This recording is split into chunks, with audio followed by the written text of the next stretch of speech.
はい、ということで、皆さんこんにちは、リキソです。今日はですね、なんとアパートメント301さんの、ルームツアーをさせていただけるということで、はい、お邪魔します。よろしくお願いします。ようこそいらっしゃいませ。で、もう早速ね、このお部屋に来させてもらって、もう本当にずっと楽しみにしてて、賃貸でリノベーションっていうのはどんな感じなんだろうなと思って、まあなんかそのお部屋の様子とかもね、アパさんの普段インスタグラムとかでご紹介されてるってことなんで、もしよかったらね、アパートメント301さんの、インスタグラムよかったら覗かれてみてはいいんじゃないでしょうか、ということで、軽くアパさんの自己紹介いただいてもいいですか？はい、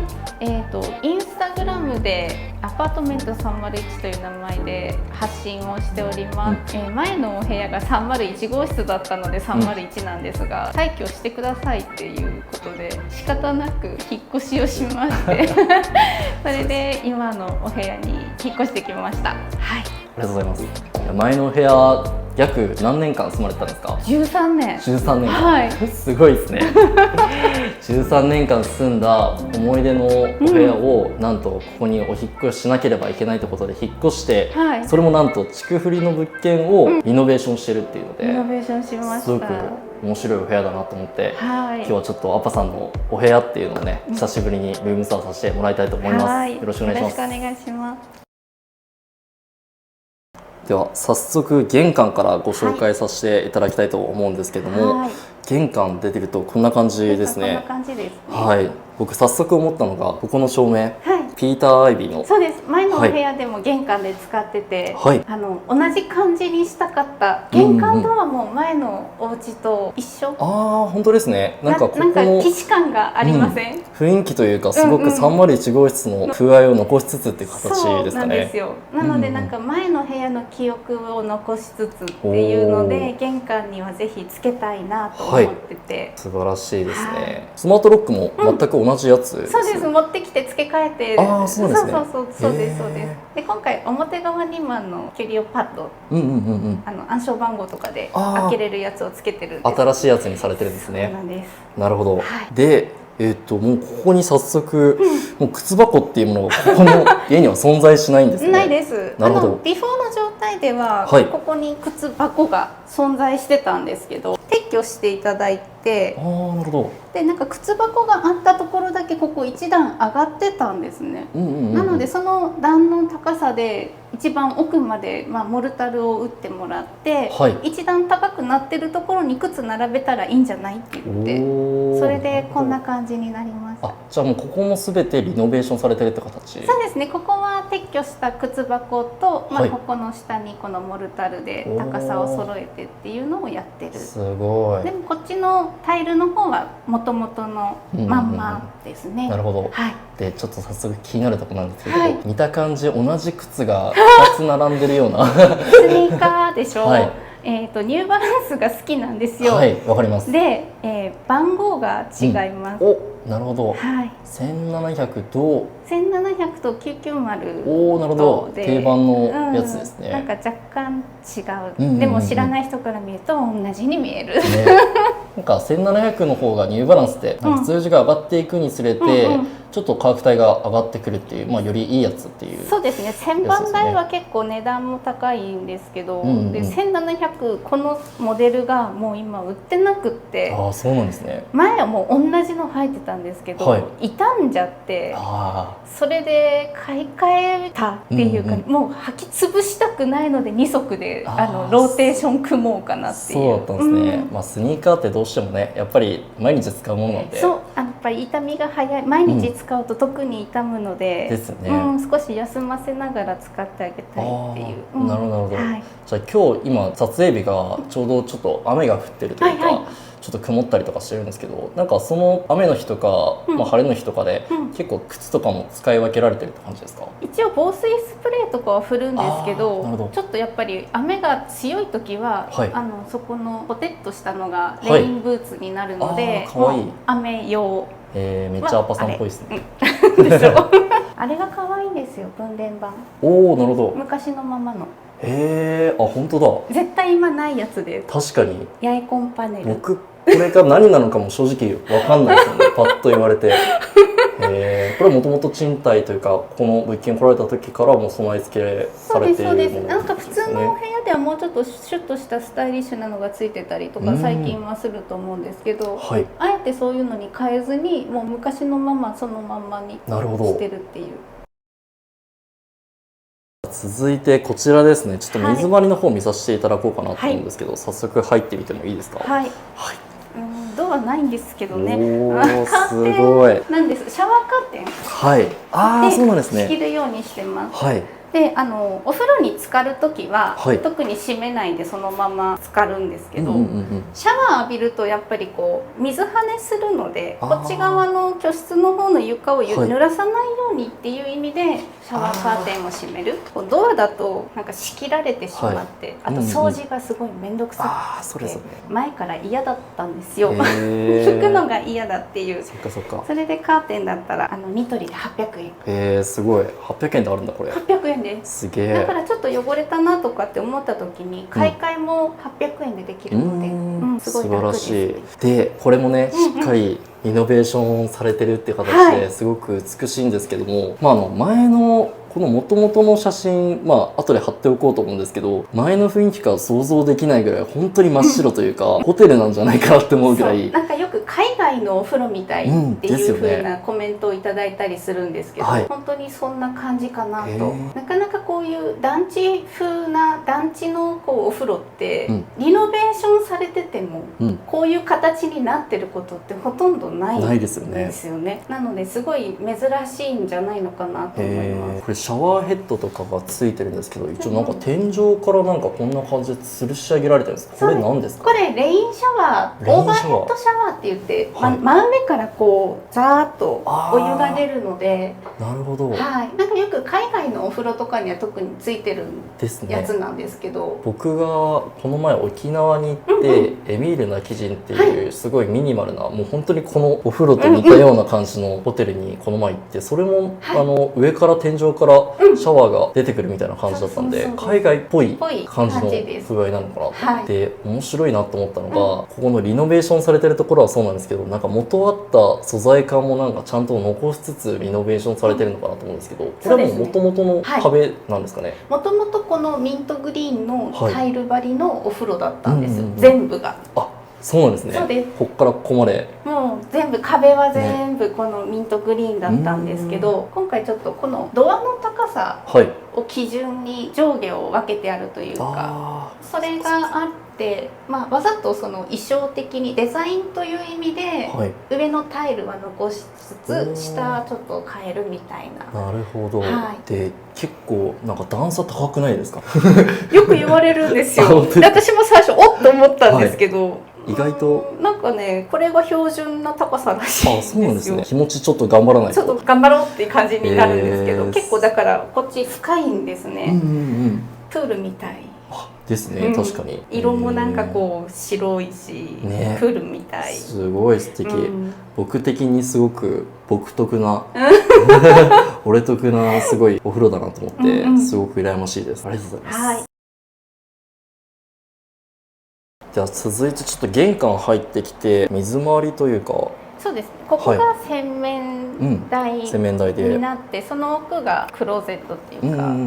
洋服を収納してるというか、そういう場所になるんですけど、これはなんか僕見たことあるんですけど、前の部屋でもですよね、使ってた玄関の横に置いてたムーベの鏡なんですけど、それをそのまま持ってきてつけてもらって、すごい。もうここも位置はもう変わらずリノベーションされる前からこの位置にある感じですか？いえ、違います。本当はここに壁があって、ここ壁一面あって、この配管を境にこう壁があったんですね。で、こういう向きで洗面がついてたんですよ。それを壁壊して、ここですか？ここの壁を壊して、それでこちら側が和室だったんですけど、それをここからもうちょっとこの壁を増やして、それで洗面スペースっていうのを作ってもらったっていう感じになります。じゃあもう仕切りよりもやっぱり空間の奥行きを優先されて、そうですね。ここ壊せる壁は全部壊して、収納も押し入れが2つあったのを1個はもう本当にスペース的にもまるっと、ここがもう1個押し入れがあった部分なんですけど、そこを全部抜いて、なるほど。できるだけこう床を広くっていう感じで作ってなるほど、はい、なんかもうそれもすごいミニマリスト的な視点ですごく面白いなと思って、やっぱみんな生活スペースってやっぱなるべく区切りがちというか、区切りがちだし、うん収納スペース多く取りがち。そうですよね。あえて作るんだったら収納多くっていう風に作られる方が多いと思うんですけど、ここはちょっと前の部屋というよりだいぶ部屋は広くなったのに、そうですよね、収納はあんまり変わらんか、むしろちょっと少ないかぐらいの感じで、ちょっとこれはまた試されるなというアパさんの腕前がねそうなんですやっぱりいらないものは置けないようにできてると思って、それで持ち物もまたちょっと整理した感じはありますね。なるほど。ここが押し入れっていうんですかね。そうですね。そこがまあ収納スペースになりまして、本当収納スペースって言ったらここと反対側ぐらいですよね。そうですね。あとはキッチンの下のところに少しあるぐらいで、まあここも上に置こうと思えば置けるんですけど、置きたくないですよね。しかもちょうどアパさんって熊本の震災を経験されてるかと思うんですけど、なるべくやっぱ物っていうのは上に置いちゃうとね、もし万が一その地震だったりとか災害が起きた時に結構やっぱ危ないですし、低いところにっていうのはやっぱりあるので、この部屋ってだから背よりも高いところに置くようなところっていうのが一切ないですよね。全くないですね。棚がない。はい。この中に入ってるのは何が置いてあるんです？まあ寝袋これも現役なんですね。寝袋を使ってるので、これはスノーピークの寝袋ですね。僕も使ってます。はい。収納する場所っていう感じで。なるほど。あとは結構301号室にあった家具というか雑貨系が結構何個か置かれてるって感じですね。そこはもう何も考えずに引っ越した当初から適当に置いた状態のまま1ヶ月経っているという。あ、そうなんだ。すごい。で、なんかその横に置いてあるこれは何なんですか？あ、これ花瓶ですかね。これもともとありましたっけ？ありました。常に置いてたりっていう感じではなかったんですけど、玄関のところにお花いけたりとかっていうスペースを前のお部屋でも作ってて、でそこでたまに使ってたものなんですけど、まあ玄関入ってパッと一番最初に見える場所なので、何もないと面白くないなっていうのもあって、そうですよね。なんかアパさんすごく素敵だなと思うのが、厳選された持ち物っていうのをなんかちょくちょく置いてるから、すごくなんかギャラリーというか本当美術館みたいな、もう本当ここの家なんかどちらかというとお部屋っていうよりかは、僕から言うと結構ギャラリーっぽい感じの雰囲気かなと思うんですけど、そこのなんか空間の使い方が本当にやっぱ素敵だなと思って、ありがとうございます。で続いてこちらがもうアパさんのクローゼットですね。はい、そうです。おお、すごい。本当に服これだけですか？一応冬物が今クリーニングで、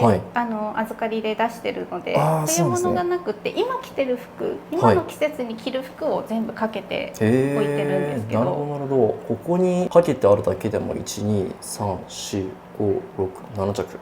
今日着てるのが8、9、10ぐらいですかね。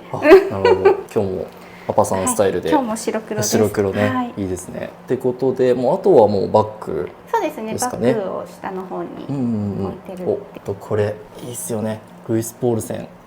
パンテラポータブル。置き場所がねなくってどうしようかなって思ってたんですけど、ちょっとそこに置いてみたらまあ悪くはないかなと思って。これなんか値上がりしてるみたいですね今。そうです。モデルが変わって、なんかリニューアルしてる服って。そうなんですね。そうです。なんかもう5万円台とかになった気がする。結構4、5万ぐらいもしますね。買った時3万弱ぐらいだったのに、値上がりしてると思って。でこれがなんかもともと301号室だけありましたね。後ろに今配線があるとかではないって感じですね。そうです。これもただ置いてるだけ。そうですね。なんか前回の301号室ですごい素敵だなと思ったのが、なんか配線隠しとしてこのポスター使ってて、そうですね。すごく素敵な使い方だなと思って衝撃を受けたんですけど、今もこんな感じで立てかけてるって感じですね。なんか白黒だけ、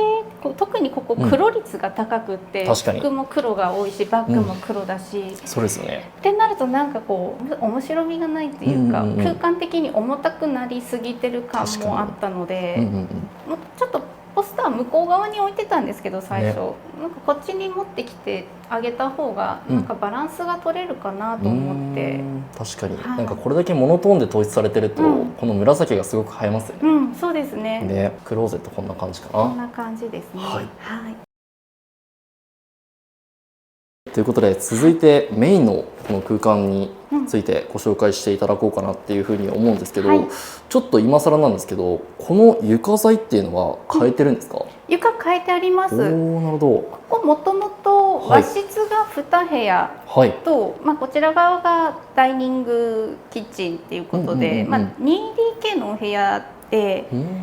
畳のお部屋と、フローリングのお部屋とっていうので分かれてたんですね、ちょうどこの部屋の真ん中のところで、仕切りが、そうですね、あったって感じでそすね。れを、全部ここワンルームにしたことによって、はい、床の高さがちょっと和室の部分って畳を剥ぐと一段下がる、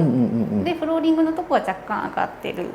ので高さを揃えて下地を組んで、でその上から、これフレキシブルボードっていうんですけど、フレキシブルボードを、仕上げに使ってもらってるっていう感じですね。すごくなんか床材が、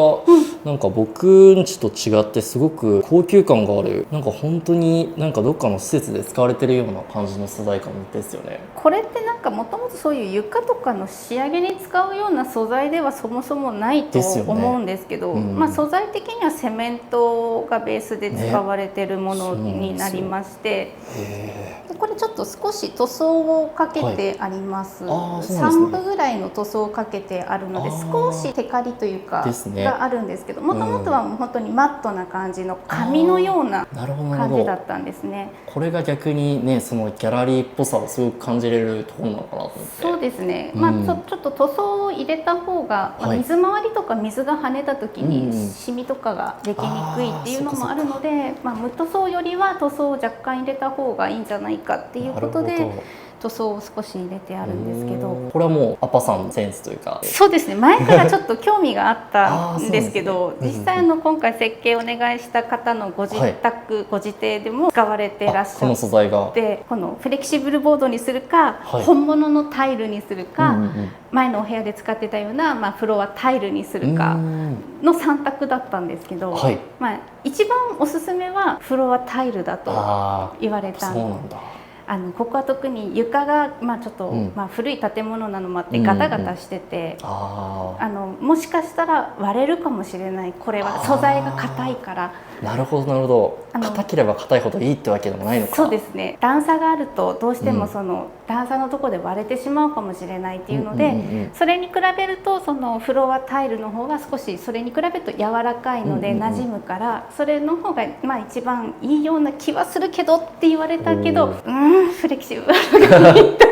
言って、こだわりが本当にね。で割れたら割れたでその交換がそんなに難しいわけじゃないっていうことをおっしゃってたので、だったらもうそれでいいかなっていうことで。なるほど。これはもう一枠一枠というか、一つつながってるわけではないですよね。そうですね。この目地のところが1枚なんですけど、なるほどなるほど。意外と重いんですよ、セメントのもので。ですよね。わかります。僕も床材変えて、それはなんかこういう素材とはまたちょっと違うんですけど、それよりちょっと軽いと思うんですけど、結構しっかりしたいいもの買ったんで、重たいですよね。結構重たくって2人でも結構重たかったです。ですよね。床は結構重たい。そう、びっくりする。よくこんな重たいもの、木材も含め運んでいただいて施工していただけたなと、感謝ですね。感謝しかない本当に。で僕アパさんの本で、この前アパさんが出されてた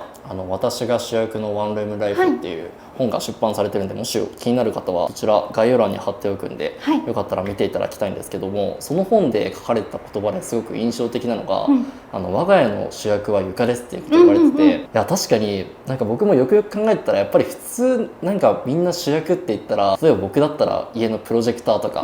なんか大きいものをみんな言いがちだけど、確かにミニマリストの方って主役が床になってる。そうですね。っていうのがすごく素敵な言葉だなと思って。やっぱりこれだけ広い床を取れるっていうそれによってその置いてる家具とかがよく見えるっていうのは絶対にあるのかなっていう。ちょっと早速こちらのスペースご紹介していただきたいんですが、ここの明かり照明ですね。どういったものを使われてるんですか？レクリントっていうところのラメラっていう照明になるんですけど、今回買い替えたっていうか、なるほど、この部屋に来るにあたって照明は変えたいとですね。前回の301号室は明かりですね。そうですね、イサムの口だったんですけど、ですよねなんか向こうのお部屋はなんていうかな、ジャパンディーな感じ、畳のベッドだったし、和紙のそのイサムの口だったしっていうので、少しジャパンディーな感じだったんですけど、今回ちょっと雰囲気を変えたくって、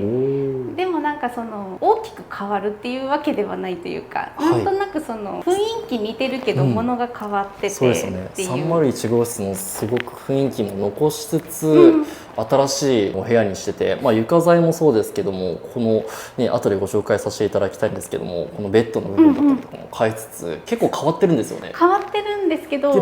も面影がある。なんかこうあれなんか前のお部屋の雰囲気が残ってるっていう、なんかそういう感じにしたかった、まるっと変えてしまうのではなくってっていう、そうですね、そこがすごく素敵な部分かなと思っているんですけども、でこの横にあるのがこのベッドになるんですけど、こちらは、リーンロゼになりますね。こういうフラットで背もたれがなくって、シンプルなものので、そんなに大きすぎないものっていうのをずっと探してたんですよ。なかなかないんですよね。で木材が使ってないのがよくって。あ、そうなんですね。もう前回は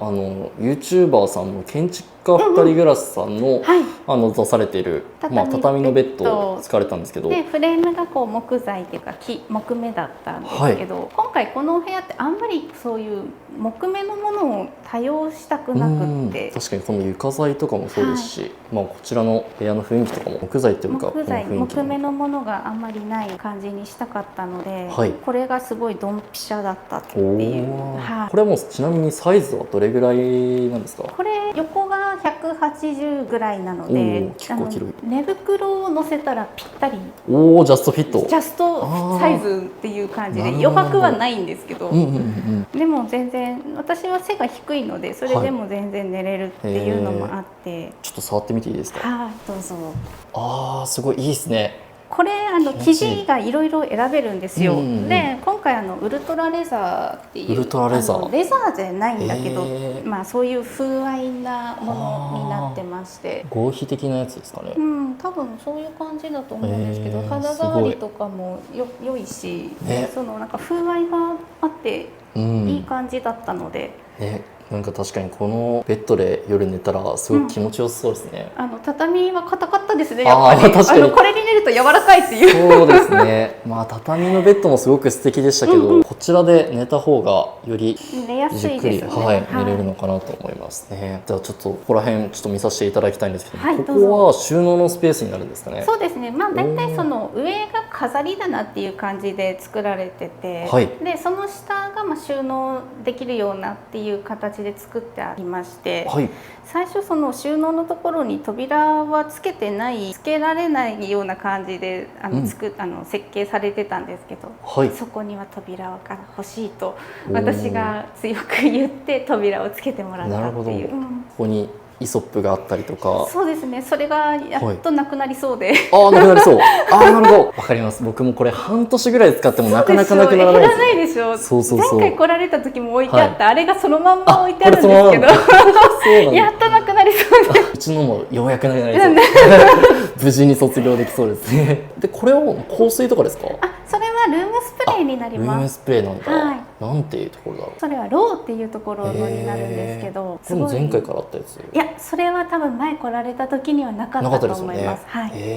で、ここにカーサとかあったりとか。そうですね。少し本が置いてあるっていう。雑誌とかは結構読まれるんですか？そんなには読まないんで、なんか時間がなくて買ってもなんか読む時間もない。確かに。なんかすごいアパさん面白いなって思ったのが、なんかこれだけインテリアがこだわり詰まってるじゃないですか。なんか家具とかのインスピレーションって、なんか SNS で受けるのか、それともこういうカーサとか雑誌で受けるのかっていうと、どういったところから受けるのかなって。多分ネットの方が大きいのだと思います。そうなんだ。だからもう本当雑誌とかは、たまにまあ見て、たまに見て、これはちょっと持っておきたいなと思うものだけを紙で買う。じゃあそれが今ここに詰まってるっていう感じですね。はい、じゃあ続いてちょっとベッド脇のこのスペース紹介していただきたいんですけど、これも観葉植物ですね。前のお部屋から持ってきたものがちょっとここ日当たりがいいというか明るいので、生育が新芽がいっぱい出てきて、なんかこうすごい元気になっちゃって、どうしたのみたいな。確かにここのね、すごい観葉植物本当に色が素敵ですよね。綺麗な色ですよね。めちゃくちゃ綺麗、で、あれはもう前回のお家からあったコンセント、そうです、延長コードですね。はい、これはどこの？これブレスになります。ブレス。はい、何もつなげてないんですけどね。本当ですね。普段はもう寝る前とかここにつなげてスマホ充電したりとかって感じですか？いや、それもないです。これもう完璧になんかオブジェ状態です今。そうなんですね。寝る時には特に充電はしなくて、ここになんか持ってきて置いて寝るっていう感じが。なるほど。で、ここのコンセントのスペースの隣にあるこれは何ですか？それスマートスピーカーですね。Google Nest Hub Max。はい。これは前回あったやつと全く同じものを使われてる。同じものです。はい。これで家の家具とか家電とかを操作されてるみたいな。操作してるっていうのと、あとこの部屋に来てからずっと一日中音楽ばっかり聴いてるんですよ。確かに僕もさっきアパさんと今日よろしくお願いしますって言った時から、もうこれがずっと流れてる。なってたっていう。ね、すごい音もいいですよね。そうなんですよ。なんかこの部屋って広いし響くので、音がすごく綺麗に聞こえるなっていう風に感じて、それで音楽を聴くのがすごく楽しくなったんですよね。確かにね、そういう音楽とかも気軽に別になんか操作するわけでもなくって、声で操作できるっていうのが、このね、Google の家電類の、いいところかなっていうふうに思うんで、こういうものを駆使されてるっていうのはすごくアパさん素敵だなと思ってありがとうございます。これはもう家電とかも明かりとか、なんか照明とかも操作できたりするんですか？そうですね、照明のオンオフもできるっていう。なるほど。 OK Google キッチンつけて。すごい。これちょっとホテルライクチックなので私らしくはないんですけど、ちょっとね暗いんですよ。部屋のスペースが広い割に照明が少なくって、でもともとその照明がついてたところに、天井にコンセントつけてはあるんですけど、シーリングライトが、そうですね、何でもペンダントでも何でもつけれるんですけど、全然つけてなくってなのでちょっと暗いと。でそこがちょうど下の棚って造作で作った棚になるんですね。もともとはそのキッチンにこれとこれって全く別売りというか、これはこれだけなんですけど、同じ素材でその造作で棚を作って置いた時に、そこがなんかこうぽっかり開くので、そこに照明を入れたら少し明るくなるかなと思って、フィリップスヒューのテープライトを入れたっていう。なるほど、この下にテープライトがあるんですね。そうですそうです。確かになんかキッチンに照明入れるんだと思って、そうですね、なかなかね普通の人だったら思いつかないアイデアかなと思うので、だからここテレビとかを置く、なんかそのサイドボー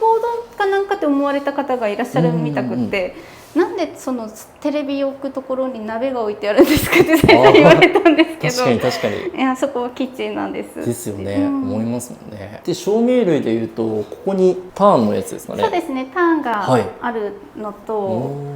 あとはキッチンの上にダウンライトが1灯だけあるんですけど、ちょっと今作業用の明かりでしかつかないようなものになってるので、調光朝食とかができるタイプに交換してもらう予定がありまして、そっちに交換しようかなって感じですね。このコンロがすごくデザインがすごく美しいなと思ったんですけど、前使われたメーカーと同じ。そうですね、リンナイのものでドロップインコンロになるんですけど、これ縦に2つ並ぶタイプなんですね。通常コンロって横に2つ並ぶものが多いんですけど、珍しいですね。今回縦がいいんじゃないかと提案していただいて、でいろいろ考えた結果、やっぱ縦でいいんじゃないかと思って大正解でしたね。なるほど。僕火が怖すぎて三つ口の立派なコンロを持ってはいるんですけど、入居してから一回も使えたことなくて、これも横に広がってるから結構スペースも取られるっていうので、そうですね。結構あんまり僕にとってはコンロのスペースはいらないなと思ってるんですけど、確かにこの縦に置かれてるのすごい、ここの作業スペースが広く取れるんですね、横に並んでるよりも。そうですよね、なのでこう常に2口同時に使うような調理法をする人にはちょっと使いにくいかもしれないんですけど、要はこことここでちょっと手が届きづらかったりとかしちゃいますもんね。でも私よく考えたらその2口同時に使うことってそんなになくって、まあね、あんまりないですよね、一人暮らししてると。なので縦でもいいかなっていうので、それで縦にしていただいたっていう。でもこんな素敵なデザインのものあるんですね。グリルもついてないので、かっこいいなこれ。キッチンもすごく本当にギャラリーみたいな感じでこんな感じで統一されて置かれてるんですけど、目の前が確かプロジェクターですよね。そうです、そこプロジェクターで、壁に映すので、一番いい置き場所だと思って。ですね、ちょうどいい。そうです、コンセントも後ろにあるのでつなげたら一番いいかなって思って。バルミューダのものがあったりとかですかね。そうですね。食器とかも全部ここに統一されてるんですか？そうですね。一応下が収納になってまして、こちら側から行くとこう鍋とかなんかこうポザポザしたものから、こちらが食器。上から下にこんな感じで吊り下ろすみたいな感じ。そうです。ここからこういう感じで。面白い。開ける。なかなかないですよね、こういうの。かもしれないですね。これなんか本当に家具屋さんに作ってもらったもので、ここに持ってこられてこの扉をここで取り付けされてたので。すごい。しかもこの木材の匂いがいいですね。そうですね。これシナ合板っていうかシナなんですけど、これ市販のキッチンなんですけど、これがシナっていう木で作られてて、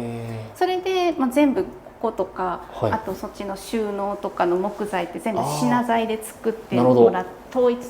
材として統一してあるのと、本来ならもうちょっとちゃんと木の色なんですね、茶色い。でも私があんまりその茶色いのが好きじゃないっていうのをなんとなく察していただけたのか、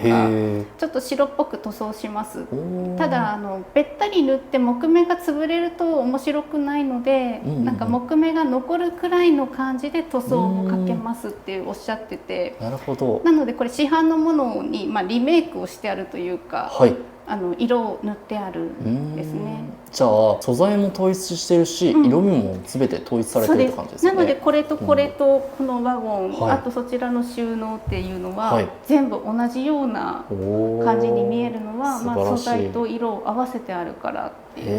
う。で、僕あと気になったのは、この家ゴミ箱っていうものは存在するんですね。あります。本当ですか？どこに？ゴミ箱はですね、このワゴンの中に。ワゴンの中に。これワゴンで可動式なんですが。おお、すごい。これ動くんですね。動きます。じゃあもうこれ普段テーブルとしても使えるみたいな感じですか？そうですね。食事をとるときはこれで食事をとるようにしてまして。すごい。作業するときはこういう形で置いてるんですよ。で、冷蔵庫から物を出してここに置いて、でここで作業をする。で、ご飯が出来上がったらちょっと移動させて。すごい。こっちの窓辺の方がなんかこう気持ちよくご飯が食べれるので、こちらの方に移動させて食事をとる。で、食べ終わったやつはそのままこっちにポイポイ入れれる。そうなんですね。うわ、もう完成されてますね。動線がもうここでも詰めてできちゃうから。私キッチンでご飯を食べたくって移動させたくなくって、そんなに。なのでこのスタイルが理想だった。確かになんか前回すごく面白かったのが、あそこの冷蔵庫を使ってもあれを机代わりにされて作業してるみたいなことをされたんですけども、ちゃんとこういうワゴンができることによってこれも移動できるし。そうですね。これがもうテーブルになってて、で実はこの中身がなんかあるんですか？収納になってるんですよ。すごい。結構いろいろ入ってるんですね。入ってます。で、さっき言われてたゴミ箱っていうのが下の段がゴミ箱です。これはもう無印良品のポリプロピレンのやつですね。そうですね。ファイルボックス、前のお部屋でも使ってたんですけど、そのスタイルをここでも使ってて、で上の段にちょっとした調味料とか食材とかを入れてる。なるほどなるほど。このなんかワゴンの使い方はさすがパパさんだなと思って。どうしてもこうキッチンって手を拭いたりとかするのでタオルがいる、うん、で大体皆さんこの辺につけられる方確かにが多いじゃないですか。でも結構生活感生活感がねが出ますよねなのでどうしても私この辺にはつけたくなかったので、最初からこの部屋を作る時にタオルを収納するとかかける場所っていうのを何も考えずに何もつけずに暮らし始めたんですね。まあ、それは、キッチンもそうだし洗面もそうなんですけど、はい、タオルがこう見える場所にはつかないようにそのフックみたいなのを一切つけずに生活し始めて、で暮らしながらどこにあったら便利かな隠れるかなとかっていうのを模索した結果、これはここだろうっていうので、このバーは最初はついてなかったんですけど、暮らしながらここにタオルがかけてあればいいじゃんって思ってバーをつけた。でそこにタオルを引っ掛けるようにしたら、まあ、常に見える場所にはないので目障りじゃないかなっていう。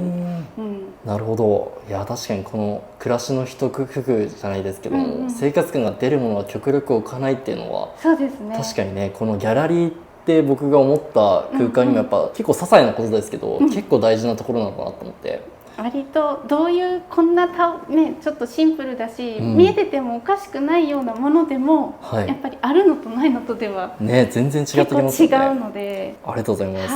確かになんかここら辺見て思ったのが、すごく徹底されてるなって思ったのが、本当に極力上に物を置かないっていうのは、そうですね、アパさんもやっぱ震災からやっぱ学びを得てる部分なのかなと思って、あと単純にすっきり見えるので、なんかこう天井とか壁にはできる限り必要以上につけたりしない方がいいのかなっていう、ところどころね、その古いのが残ってるっていうのがこの部屋の特徴っていうか、あれは玄関のチャイムなんですよね、ピンポン。ああ、なるほど。あれもちゃんと鳴るんですか？鳴ります。全部をその新品に取り替えてしまうっていうのは違うよねっていう、せっかくこの部屋でだからこそできることっていうか、っていうのもあって、ここってその窓の高さとかドアの高さ、こういう回り縁がずっと入ってるの分かりますか？確かになんか全部ここがつながってるんですよね。そうです、そうです。枠がそういう感じでつながってて、ここにその欄間がこの高さで欄間が入るっていう、このドアの高さ、横のラインがすごい綺麗な建物なんですよね。配管がむき出しで入ってるのとかっていうのは前の状態そのまんまが残ってるっていう、なのでなんかコンセプトという意味ではその全部を新しくするのではなくて、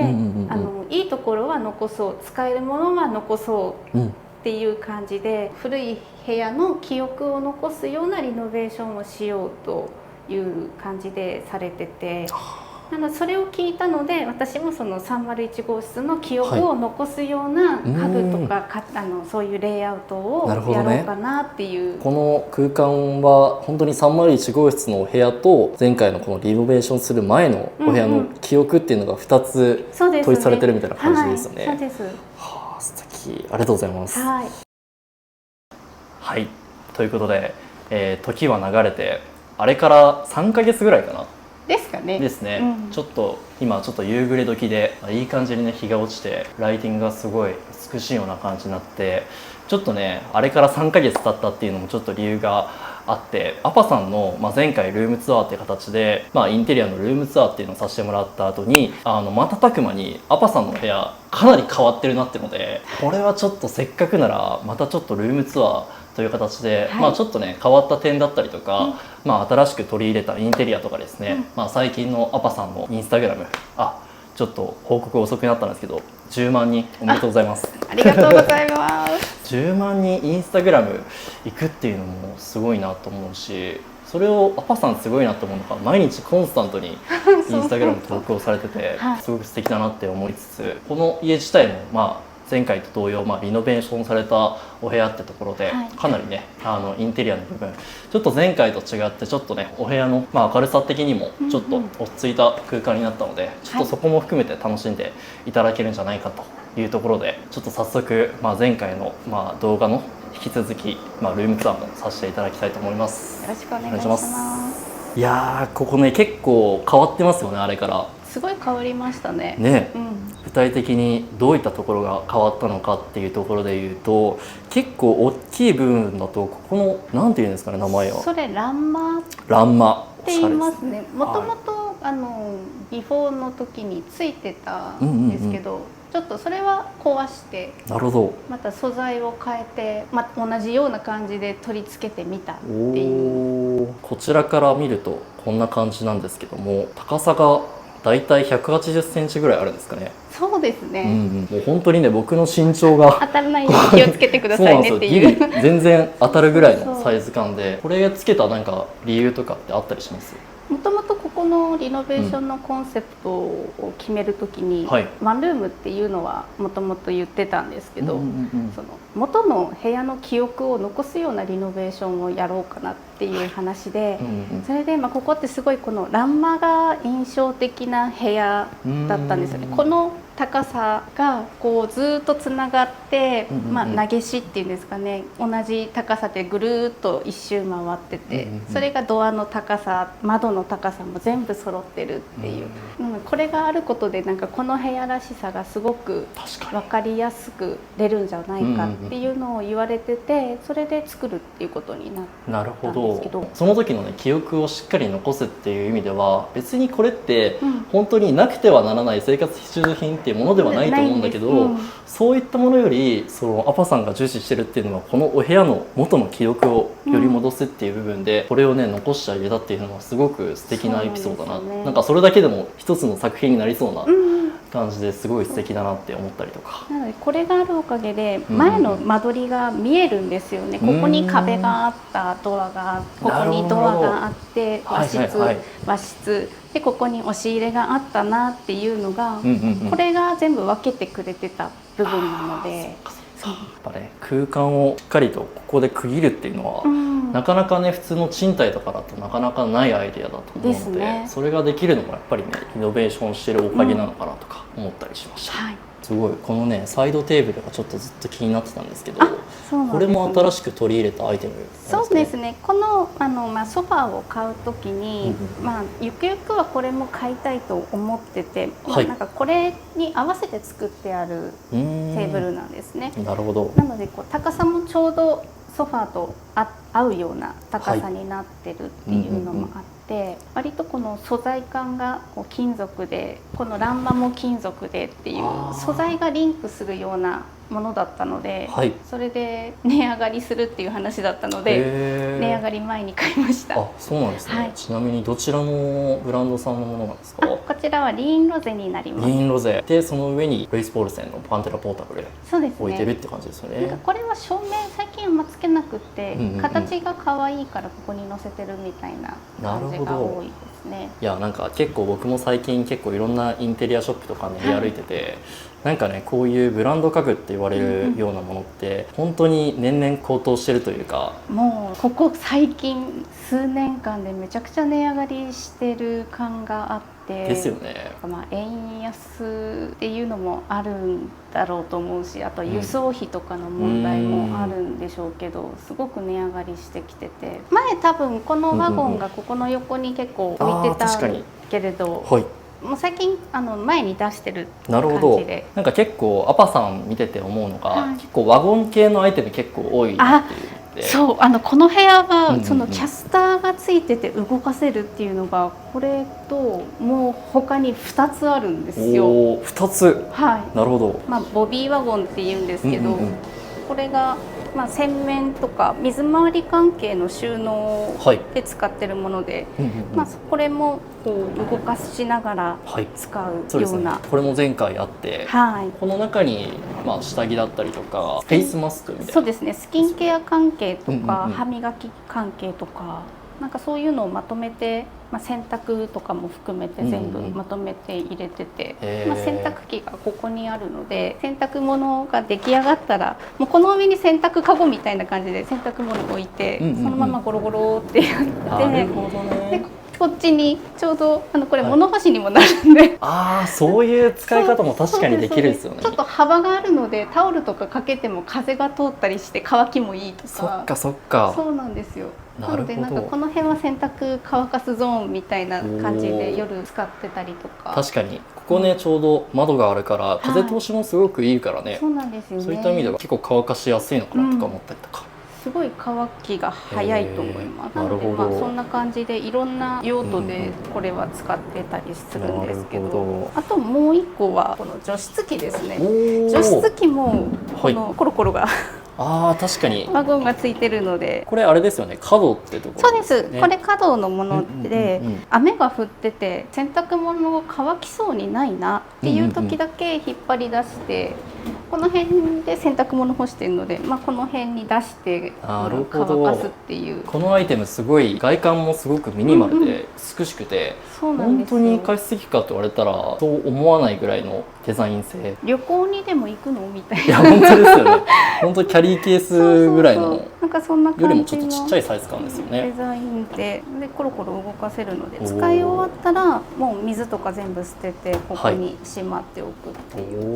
お、可愛いですね。そうなんです。ちなみにそういうお部屋の空気関係でいうと、このお部屋見てもらっての通り、今ちょうどね季節が8月差し掛かりってところで、7月の下旬なんですけど、どこを見渡してもあるアイテムがないんですがここのお部屋実はエアコンが一切ないということで、そうなんです。結構ねこの時期にエアコンがないって今現代だと結構しんどいんじゃないのって思われると思うんですけど、本当今年の夏酷暑って言われてるくらい暑いので、でしかもここ熊本なのでですよね、意外と暑いって言われるところなんですけど、なんか意外とやっぱ風通しがいいんですね、ここ。そうですね、今ちょうどここのね窓の方がちょっとモザイクかかってるんでわからないと思うんですけども、もうフルオープンで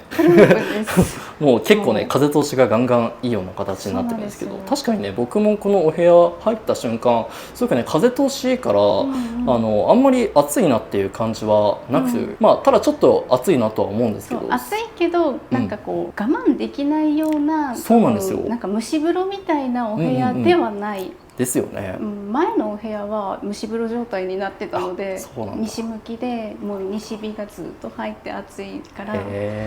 気温を上げないようにっていうのでエアコンをつけてたんですけど、ここってその直射日光入んないんですよね。南向きなんですけど、直射日光今の季節全然入らなくって、唯一なんかこう夕方北側の窓の方から少し西日が入るので、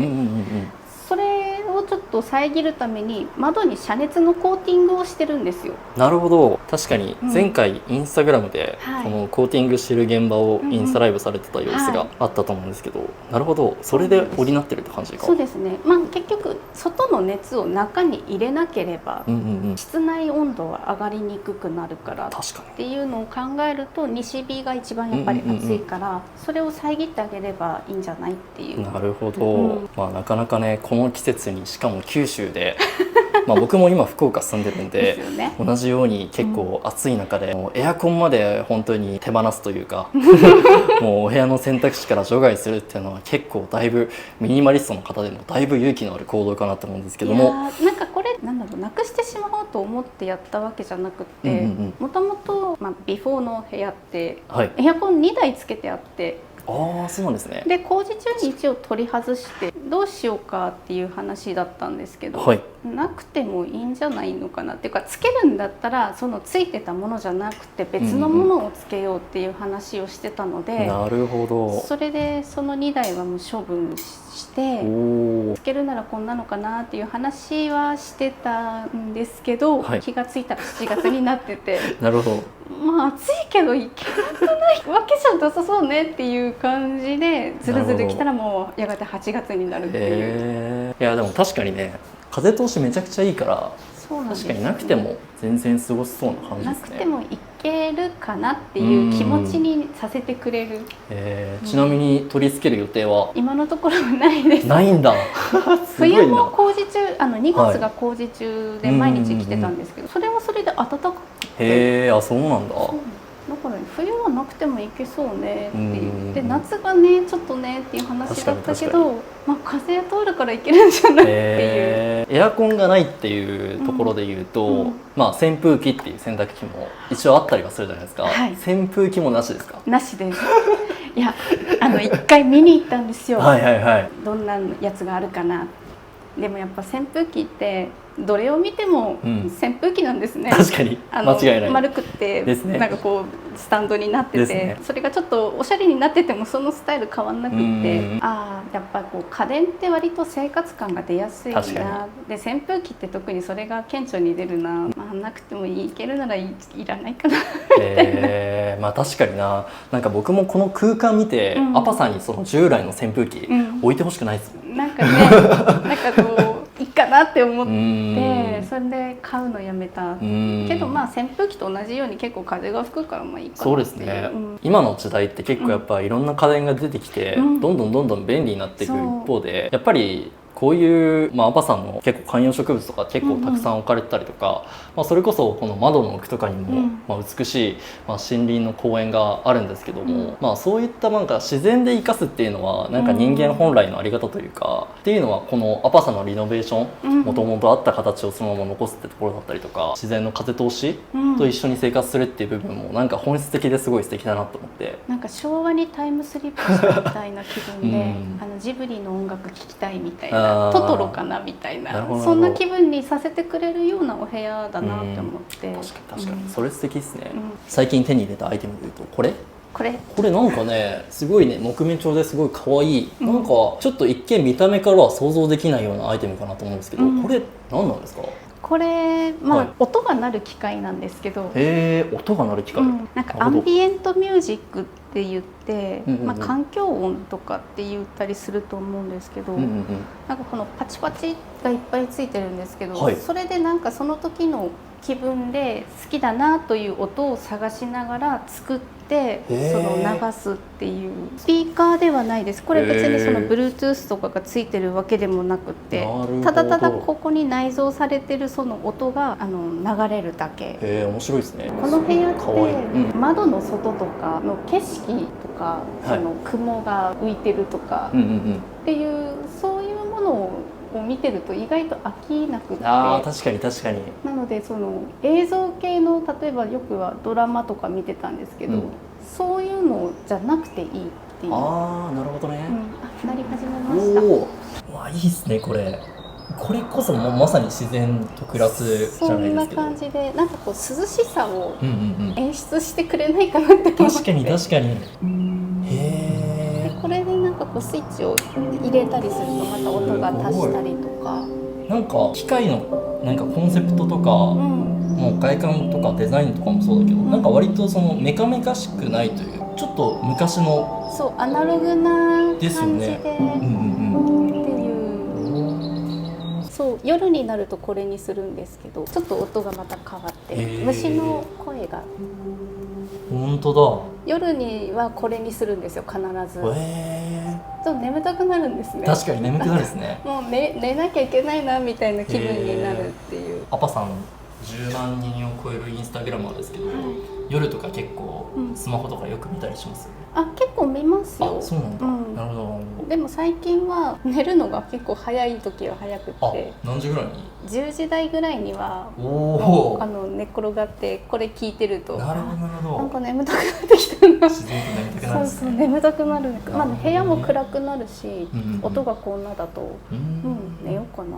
確かになりますねこれ。まだこれ完成ではないんですね。そうです。まだおお。終わってなくて、もうちょっとその見た目的にも変わるんですけど、まあ前回なんかちょっとお昼時にお邪魔させてもらったんで、その時とまたちょっと違った雰囲気で、これもこれですごくいいですね。なんかやっぱり落ち着いたような感じに見えるというか、結構前回レクリンと、うん照明が確かあちらにあね、ったとこちらにあっ思うんですけど、たんですけど、こちらに移動させた意図とかってあったりします？なんかあっちに、アンビエンテックのターンを置いたら、あれはあれでその辺が明るくなっていいですね。感じで、この書斎的なスペースとそうなんですよね。一緒にこのターンのこれもね高くなってますよね。本当に高くなりましたね。ね値上がりしてたのでですよね。でそこはいに照明をつけるならもうここにはいらないから、まあ、確かにこっちが逆に暗かったのでいい感じかなと思ってずらしたら、まあこれはこれでいいかななっていう。るほど、うんアパさんのなんか照明を取り付ける時のなんかマイルールじゃないですけど、はいはいなんか意識してるところってあったりしたんですか？